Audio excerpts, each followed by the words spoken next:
Good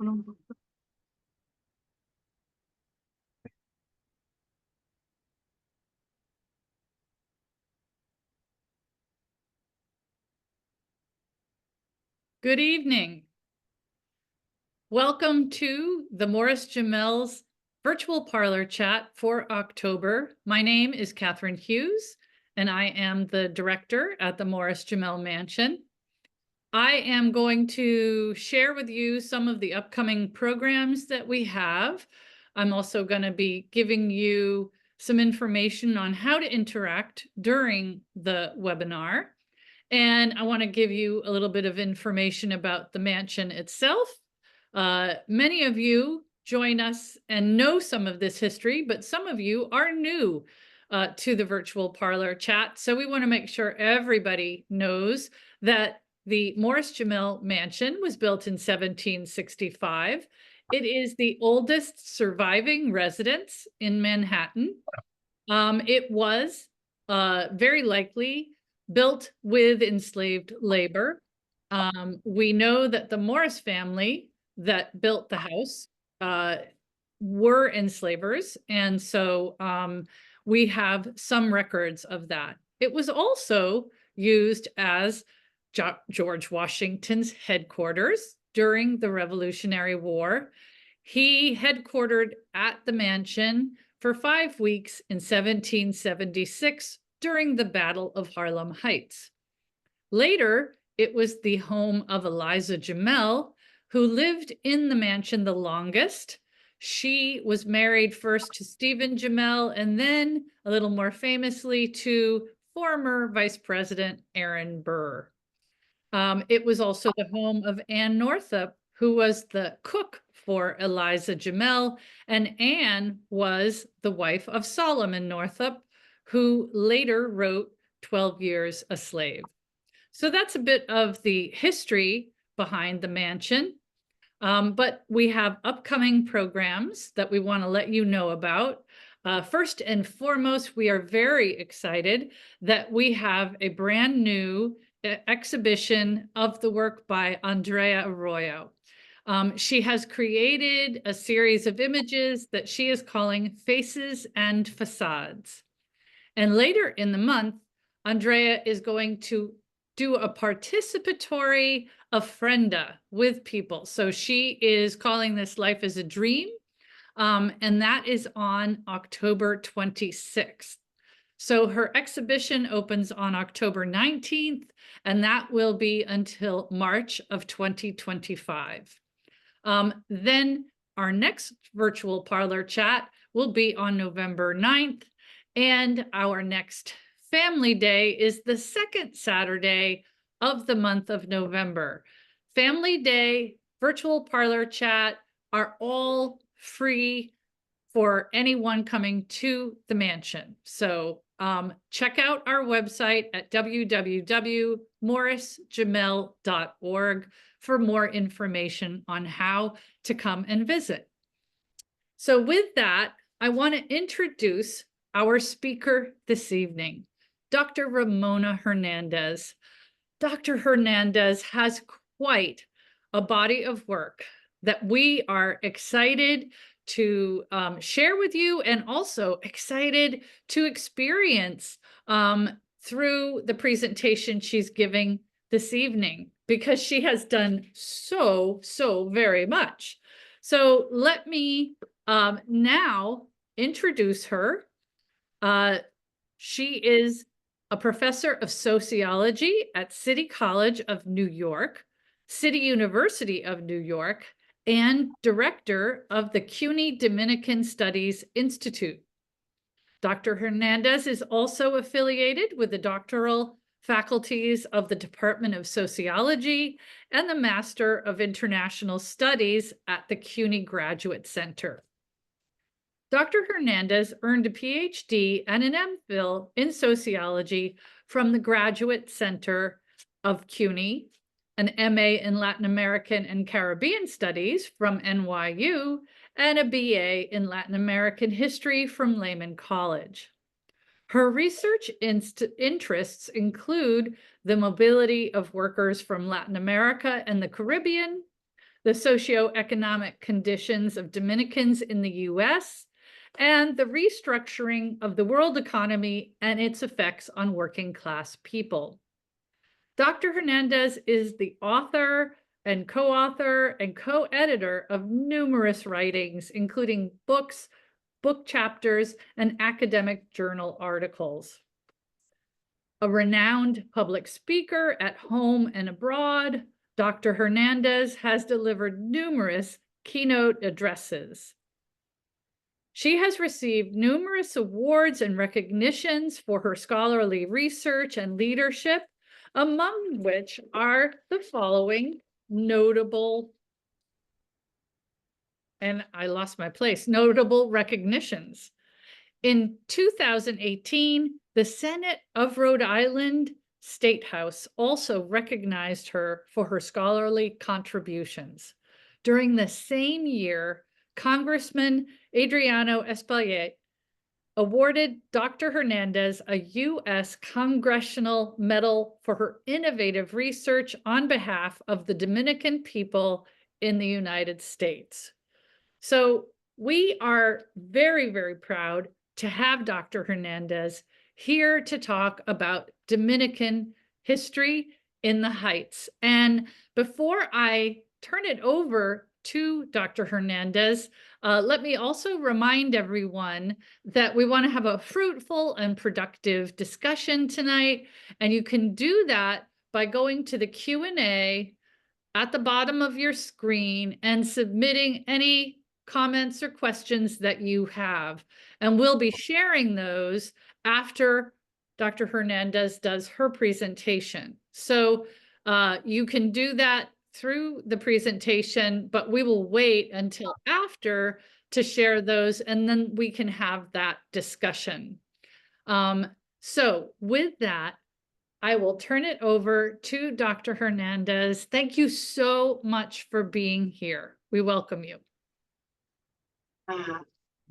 Thank you, Dr. Catherine Hughes, for this wonderful invitation. It is quite an honor to speak in this series.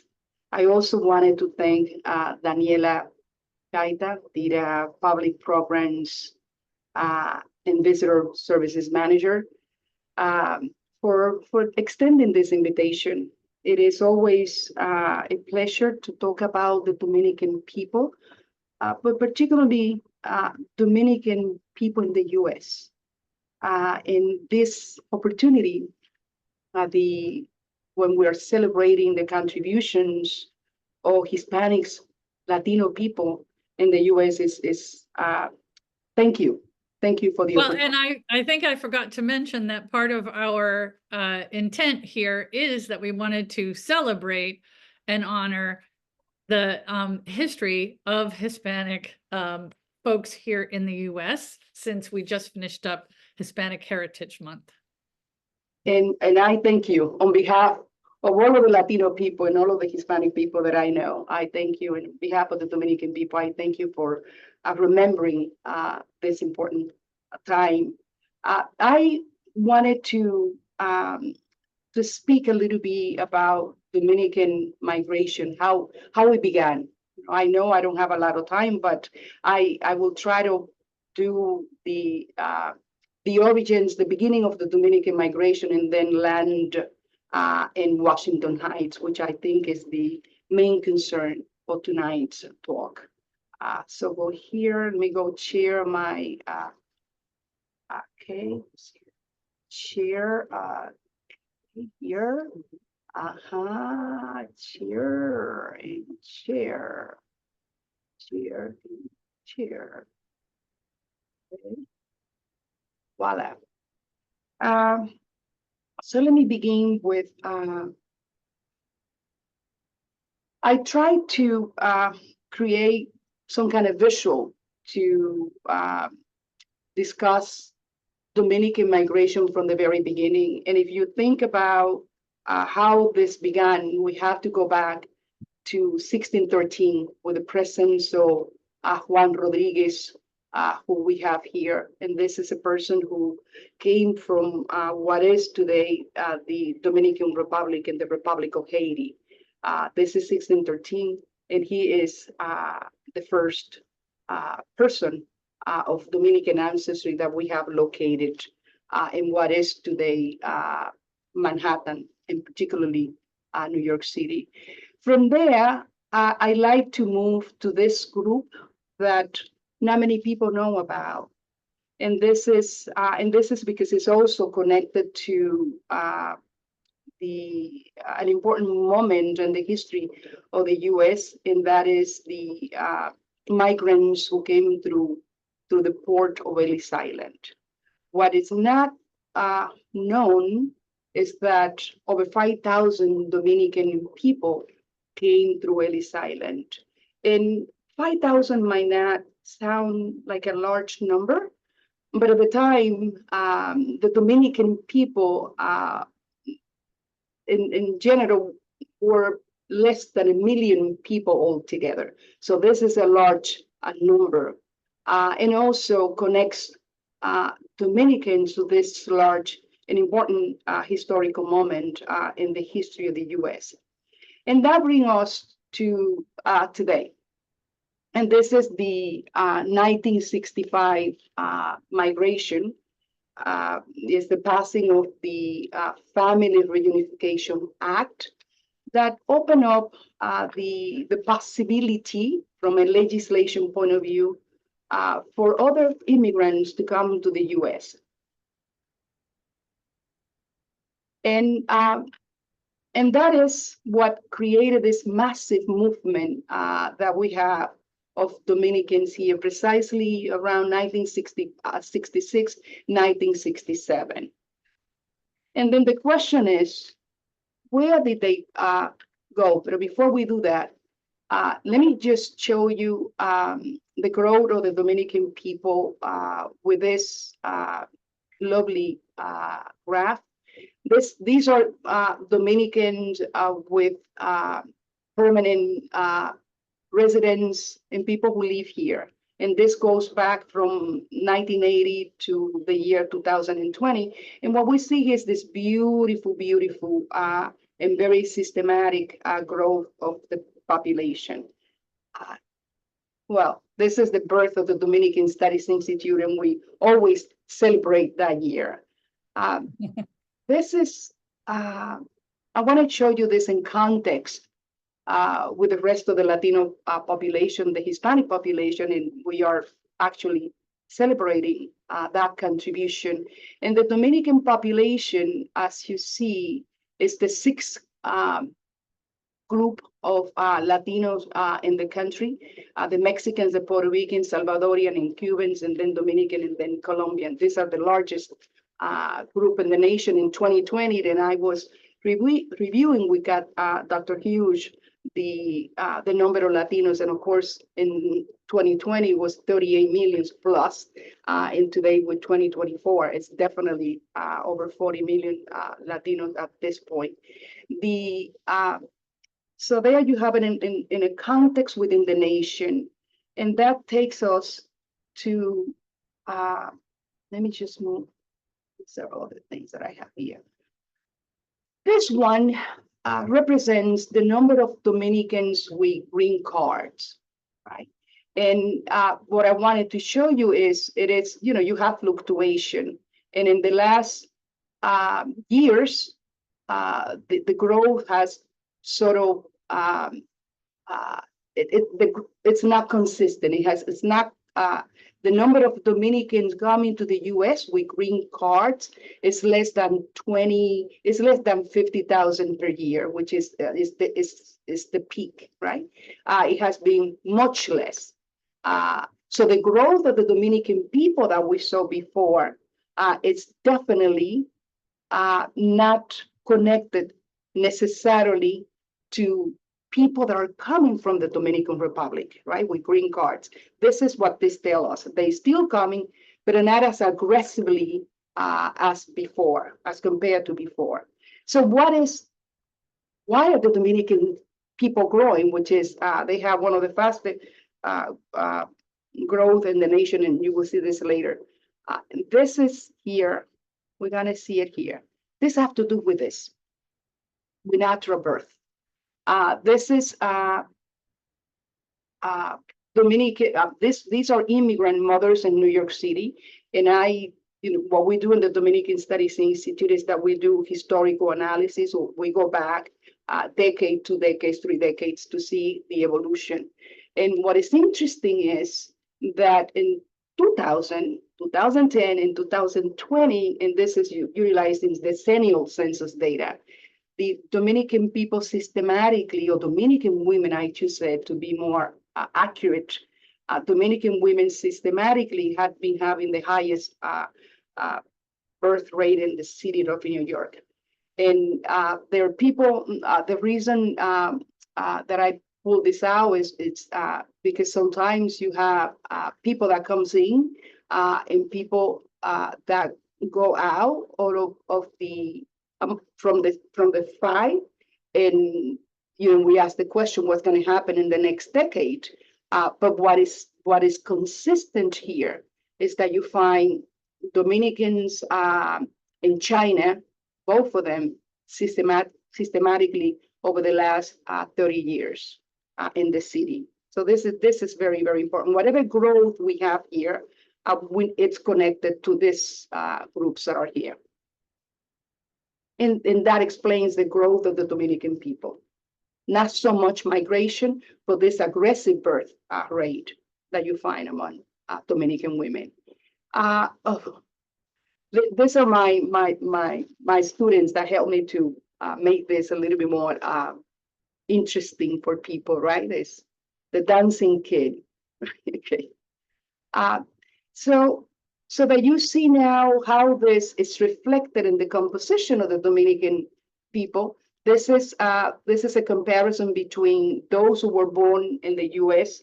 and those Dominicans that are immigrants. And what we see here is that systematically the population born in the U.S.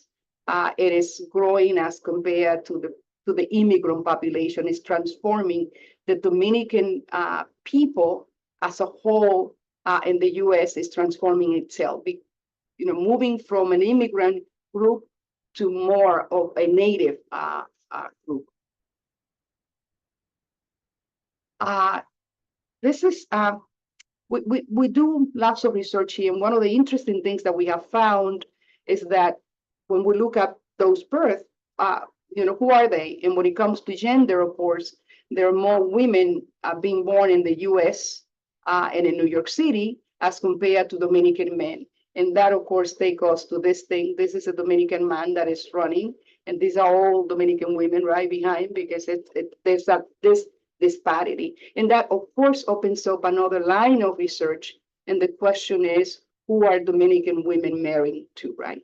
But that's another talk in the future. But this is a reality of in a consequence of the disparity that we saw at the beginning. Okay. This is for you to have an idea also in terms of Dominican immigrant population. You saw the one that are born here, and now this is the Dominican immigrant population. There is a myth out there, and that is that Dominicans don't become permanent members of the U.S., that they have one foot here and another foot back home. And so they are constantly thinking to go back. And this graph here measures naturalization. And what we see is that the longer they stays here, the higher is the tendency of them to become naturalized. So it is just like another group, right? That the longer they live here, the higher the possibility of them staying here permanently. And this is what's reflected in here. And now I wanted you to see a geographic distribution of Dominicans in the U.S. And the reason why I do that is they're growing everywhere. And again, this is historical. But as you can see, New York continue to be the place where Dominicans have the highest concentration of people in the nation, as compared to other states. All of the states are everywhere Dominicans are growing. And if you, for instance, add up Dominican population in these 6 states, you have over 85% of the Dominican people reside in the Northeast, with the exception of Florida, right? Which is the only state that is, but it's a Northeast population, one. But secondly, they are growing everywhere. If you look at Texas, look how it is multiplying. And that's what we also look there, how fast they are growing in the other places as well. And now that takes us to the population of New York City. Now you know that New York is the main place where the majority of the Dominican people reside. And this is the Dominican people compared to the largest group here, Latinos and non-Latino. And what is interesting here is that non-Hispanic, Asian, and Dominican people in the 2010, 2019 experienced the highest growth from a demographic point of view. So it is consistent, this thing everywhere. And now that takes us to Washington Heights, because the question that you have is, okay, so where do they live in New York City? And I wanted to show you this story of Washington Heights. This is the Dominican population in Washington Heights from 1960 to the year 2000. No, actually, this is the Hispanic population. I gotta apologize because my eyes, I have an issue with one eye in particular. And you see how beautiful the population of Washington Heights has grown, the Hispanic population. I just said it's, you know, from 17,000, for instance, in 1960. Well, it grew to this 150,000 people. But who are they? You know, Hispanic, it's a composition of many countries where Spanish is spoken, particularly in America Latina, right? So here you have the of that 150,000 Hispanics that you saw before. In 2020, 107 of them happen to be of Dominican ancestry. This is the Dominican population in Manhattan. This is the Dominican population in New York City, but this is Manhattan and this is Washington Heights. All Dominicans who live in Manhattan basically live in Washington Heights. They are highly concentrated. I did a study once, and Dominicans residing in Manhattan has the highest concentration per square mile as compared to any other Latino group and Dominican people anywhere in the nation. So there are more Dominicans living side by side in Manhattan, particularly in Washington Heights, than any other place. It is an incredible concentration. And here you have it visually. This is the Washington Heights population, the blue one, and this one is the Dominican population, and it tells you more graphically that they are basically, you know, 1 in every 2 people that lives in Washington Heights will be. You're gonna bump into a Dominican person whether you, you know, wanted to do it or not, right? So, and that takes us to tonight's talk, which is the Dominican Historic District in Washington Heights. And I want to tell you, I want to show you what we're doing, because we're almost at the end. This icons here, you know, I'm going to show it to you in a map that we created to present to the authorities that are responsible for creating this designation, right?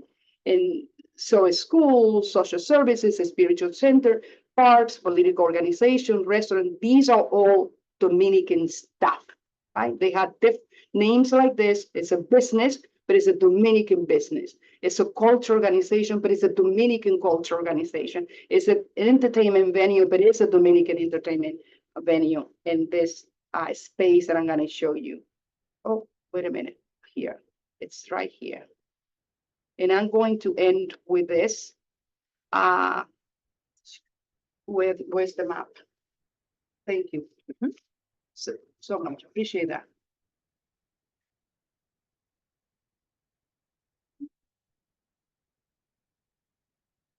Yeah, here it is. Let's open it. So can we open it as much as we can? So it's and you have to open it in order to see the we need to open it more, a little more. So, un poquito menos, un poquito menos. I'm so sorry about that. A little less. This computer is old, by the way. So this is why it's so difficult. So all of those marks that you see there, all of them in this boundaries are Dominican things, symbol as we call it. And they go from schools to the boats represent the Ellis Island people, and that's where they live, in those locations that we have there. And we have their addresses, of course, and and so on. So it is a space that is, you know, lo puedes cerrar un poco. It is a space that when you look at it, street by street, square mile by square mile, you're gonna find Dominican things in there that they had been there for over 50 years, because this is also a concern that whatever is in there, it's old. It's not something recent, or the majority of the things in the area, it's very old. It's not something recent. I give you an example. We have 9 schools today named after important Dominican historical figures. 7 of the 9 are located in Washington Heights, exactly within those boundaries where we created the Dominican Historic District. I think I have 2 more minutes to go over some of these things. Let's see. No, I promised 25. So, and that, you know, the collection of symbols that you have there goes right from parade and finding the, you know, when the first parade took place, for instance, in Washington Heights. Of course, it took a lot of research, and the notable figures also that lived there in the, so everything that we could document to show people how Dominicans also impregnated that place where they live for now many years. Let me put it this way. And I think I end up my talk with this desire and this wish of creating this piece of land, which is a portion, as you saw, of Washington Heights, where you have all of these symbols, or actually the creation of the Dominican people together in one particular space. Into what we are seeking is the denomination of that specific space as a Dominican Historic District. And that's it. I end my talk with this. And thank you for the opportunity to share this this wish and this desire of a people who had been here for a long time. And in addition to these things that they have done with their hands, they had nothing else to call theirs. Well, thank you so much, Dr. Hernandez. I have a couple of questions of my own first, if you don't mind, because I'm a newcomer to New York City, and I am learning about Dominican culture and meeting so many folks who are Dominican. So I was wondering if you could share a little bit more about just a few kind of highlights of Dominican culture that is particularly Dominican and not Cuban, say? I don't have it with me, but we have a stone. Many people think that amber, which is a beautiful yellow precious stone, it's ours. I understand that there are 3 other countries that can also claim amber as their own. Larimar, however, it's only ours. You can only find that beautiful bluish stone, precious stones in the Dominican Republic. And of course, everybody has, every culture has a way of putting ingredients together and call it some kind of soup.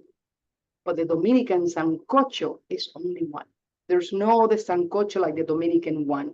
And this is a food staple because it has 7 kinds of meal. And then to prepare that, wow, it takes a long time. So very specific. We can go from food that it's that only us have it, to stone, right? Precious stones that is only you can only find them in the Dominican Republic. And of course, they are historical moments that you can only find in the Dominican Republic and among the Dominican people. If we think of the the beginning of the new world, of what it is, what we have today, there are 2 events that I like to highlight as part of who we are as well.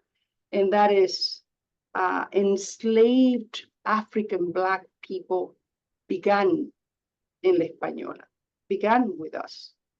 But the resistance to that was also with us, began with us. Back in 1521, the enslaved people got there 1520. By 1521, you had the first rebellion against that kind of oppression.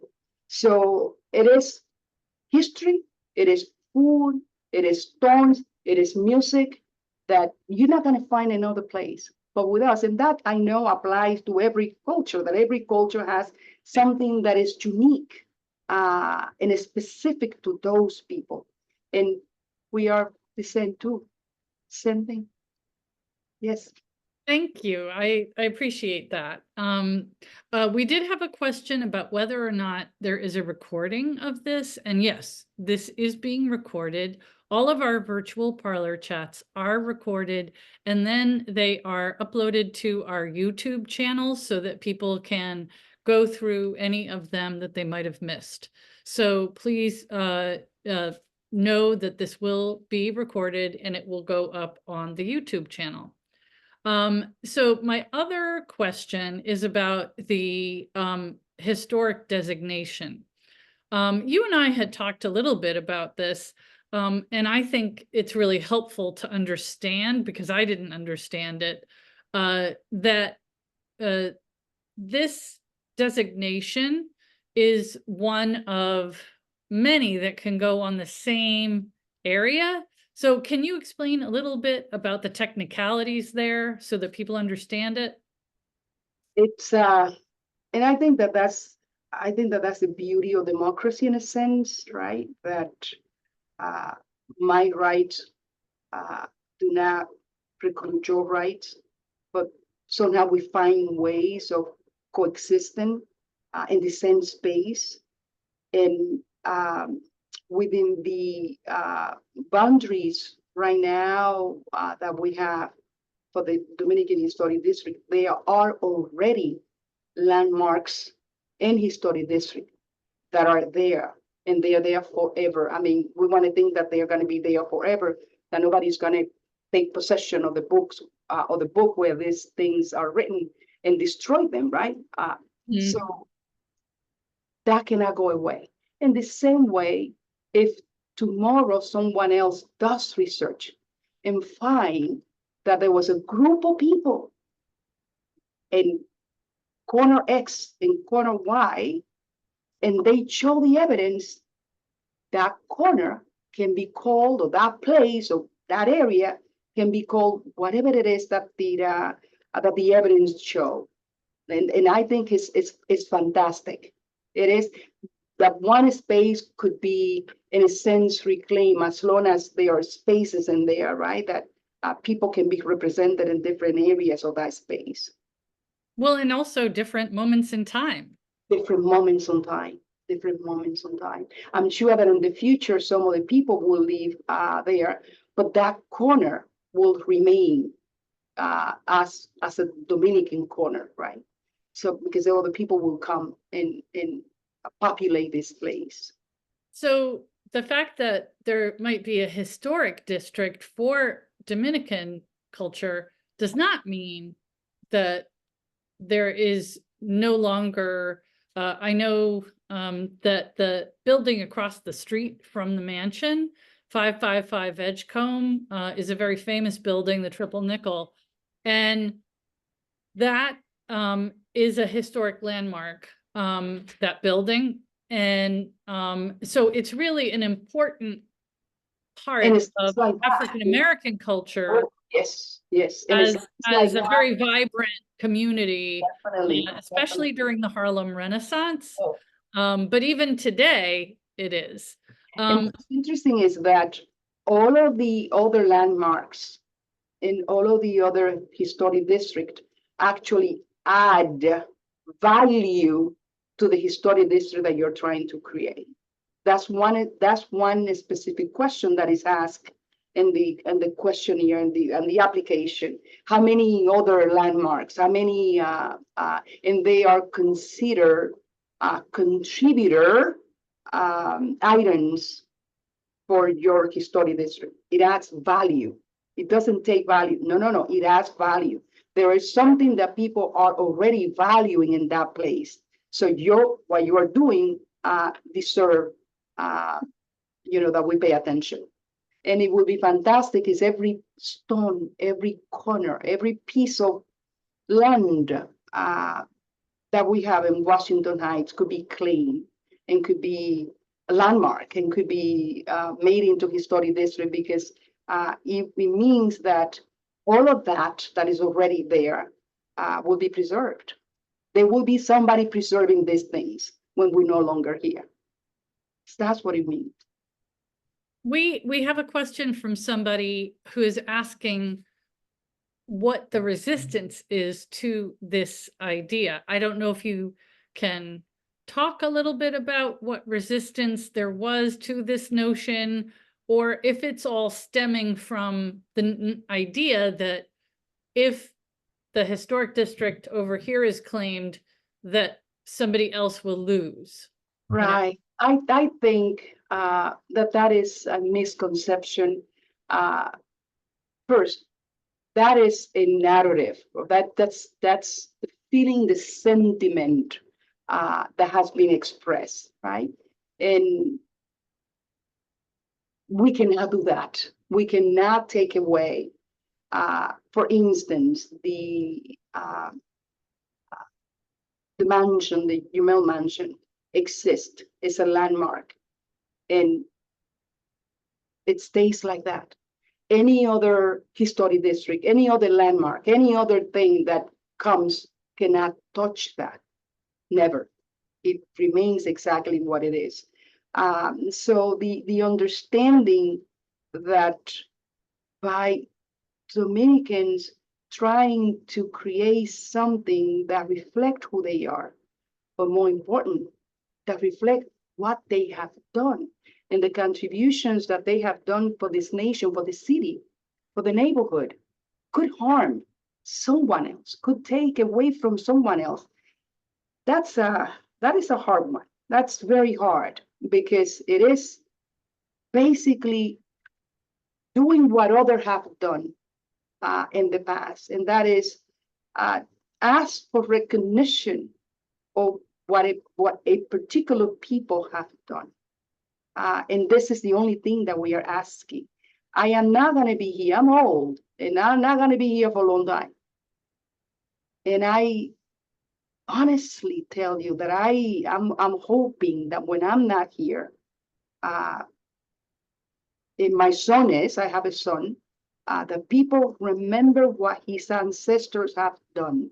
When they look at him, they don't look at him and his children. They don't look at him as foreigner, as people who has come here to take away.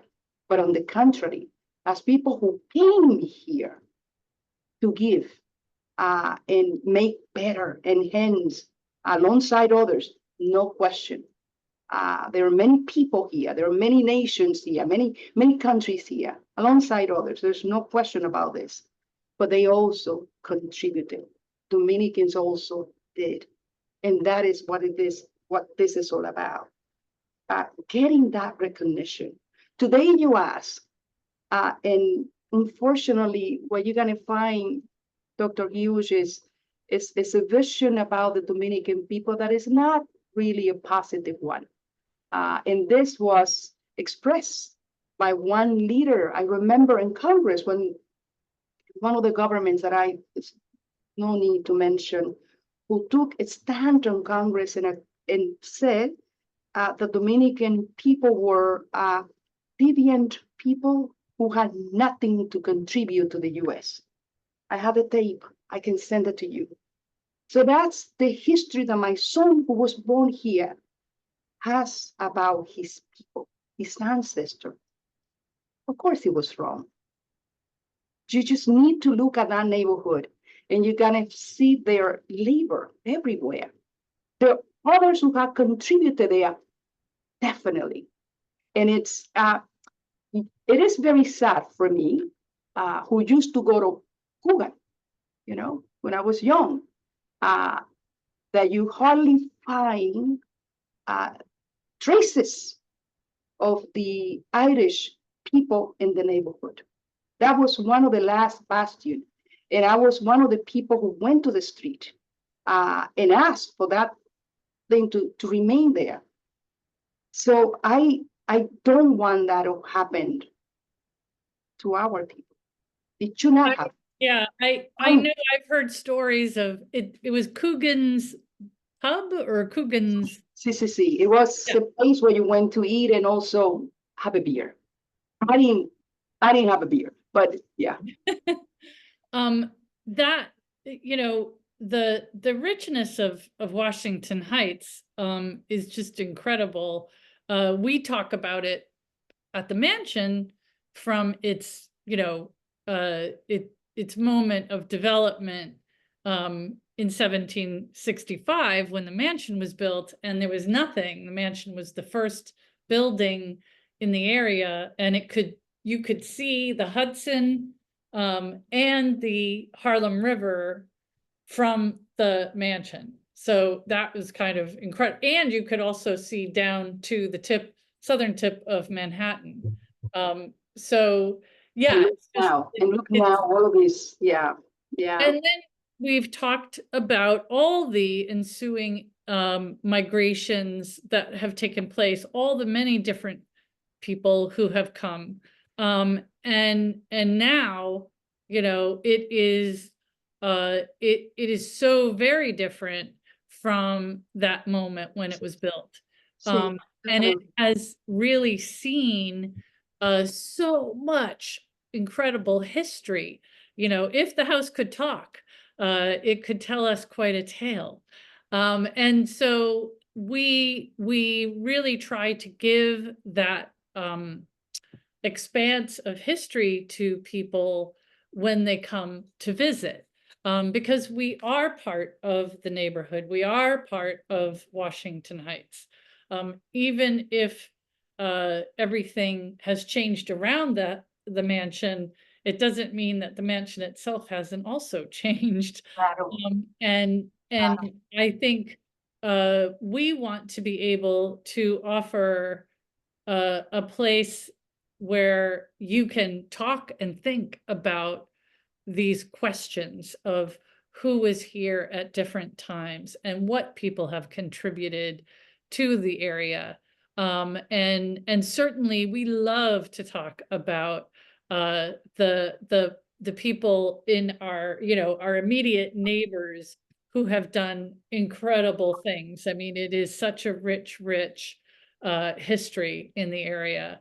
Definitely, definitely. It is, I want to invite anyone else who has a question for Dr. Hernandez. We have a few minutes, and I would love to be able to share any more questions that people have. I think you have hit on, though, the central issue that anyone who has had trouble around the idea of a recognition of the Dominican Historic District versus anyone else's, versus Puerto Ricans, versus Cubans, El Salvadorians, all other groups that All of, all of, have come, and they have also given their contributions to the area.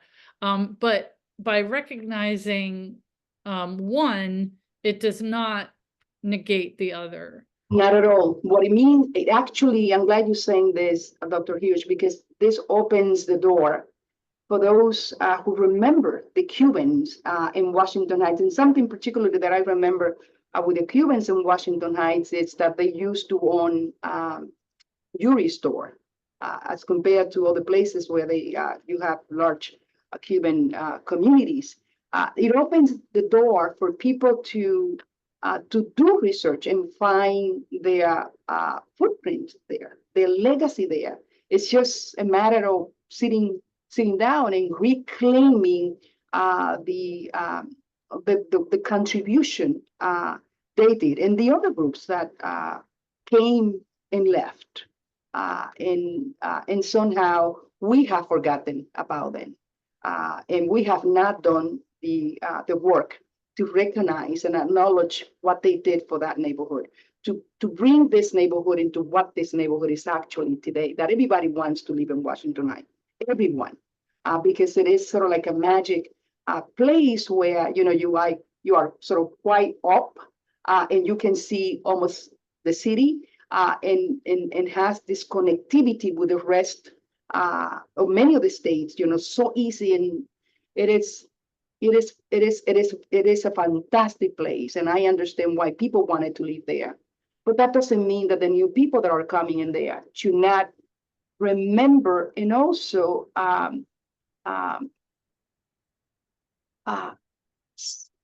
feel this sense of pride of the previous population that live in Washington Heights. Because as I said, we're going to be here today, but we are not going to be here necessarily 100 years from now.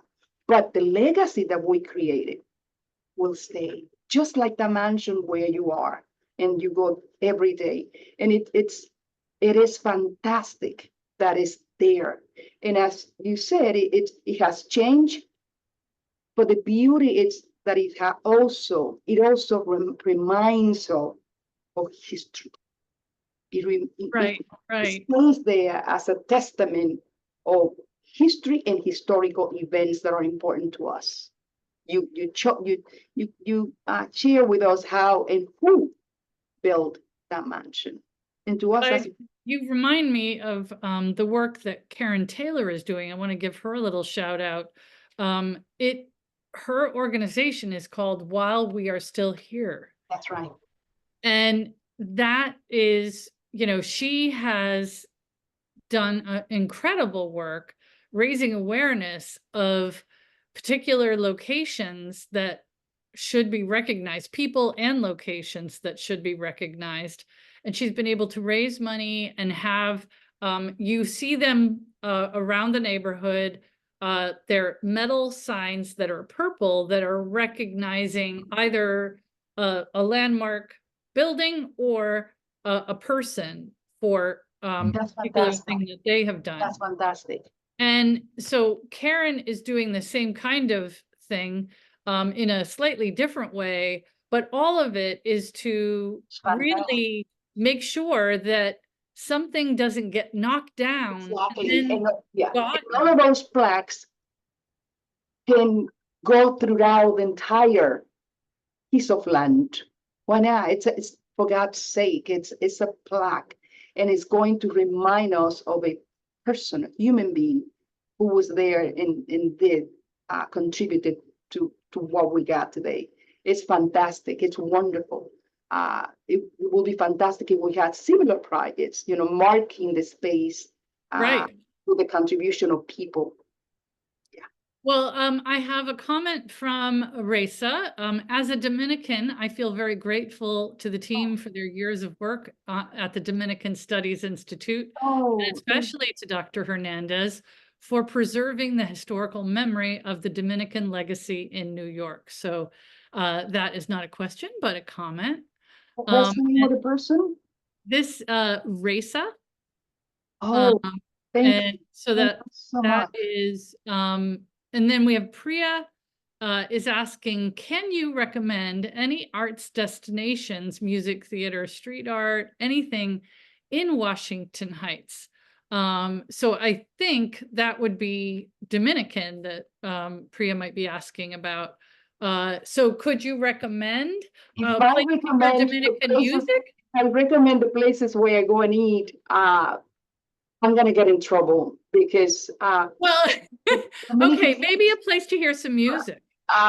the Dominican Studies Institute receive donations from a lot of the businesses and a lot of the places there. And if I mention to this audience one, I'm gonna get in trouble. But definitely, if you stand, my favorite place to stand, it's that corner in 181st and Broadway, 181st and Broadway, and look and see.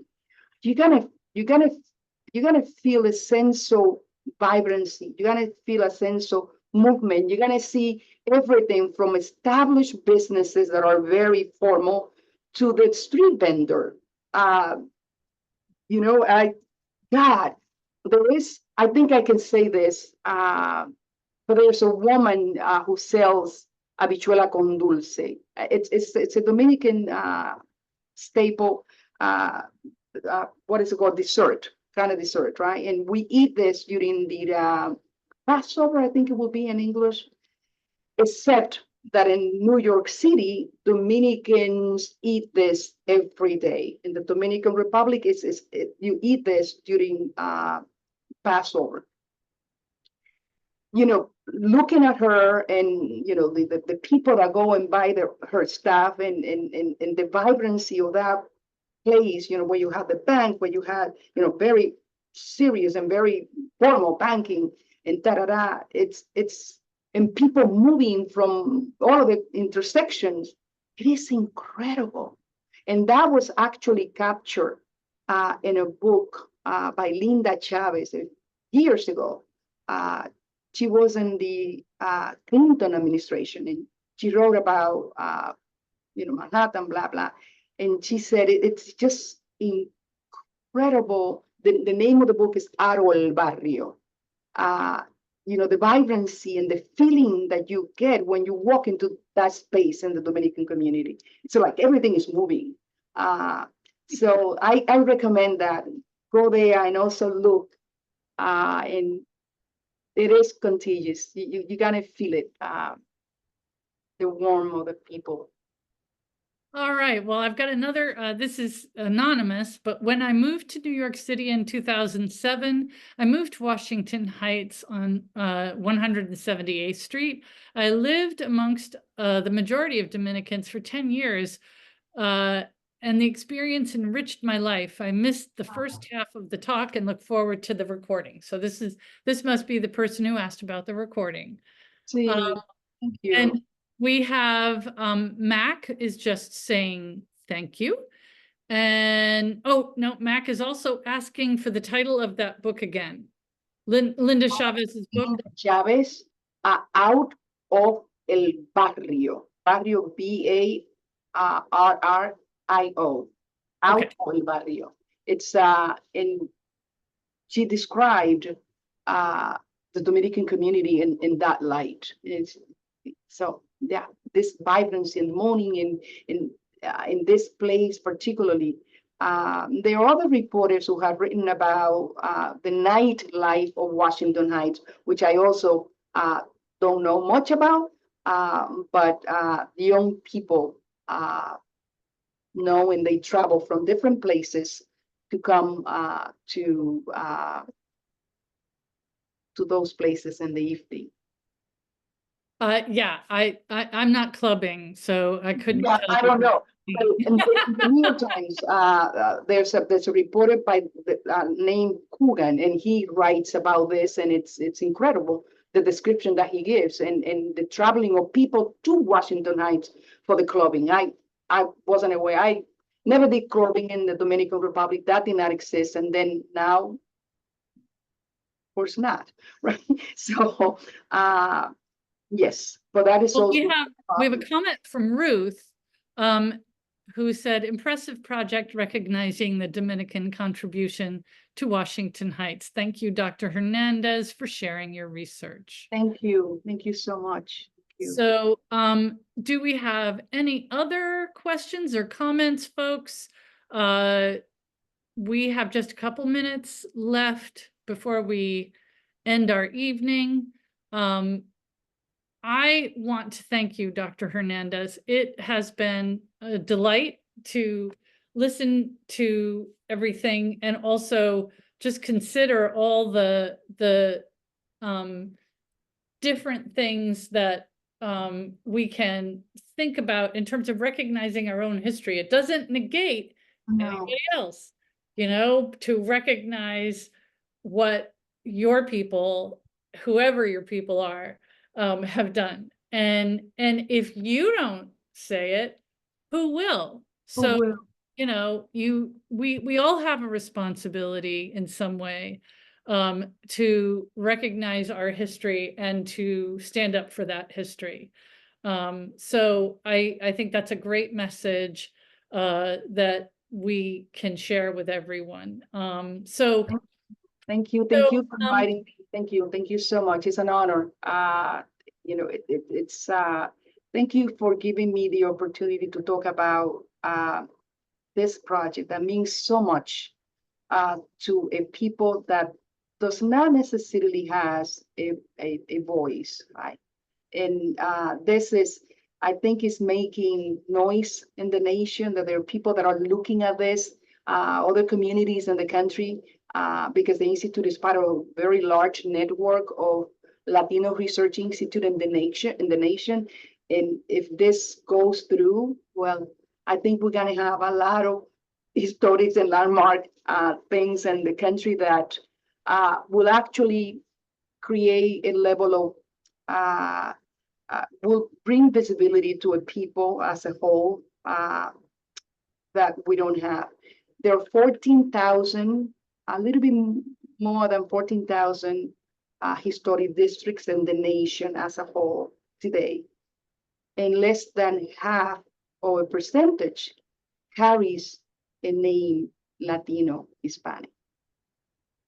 In a country where Latino Hispanic had been from very early, only half a percentage.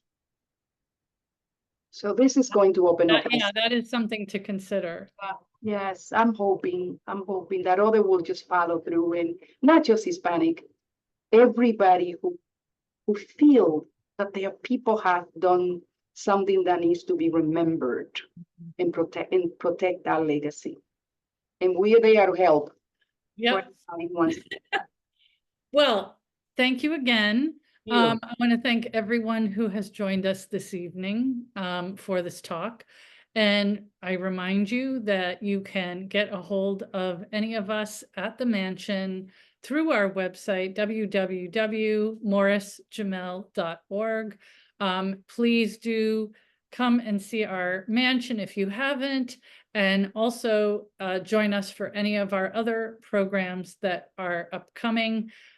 We hope that you all have a lovely evening, and thank you so much for joining us.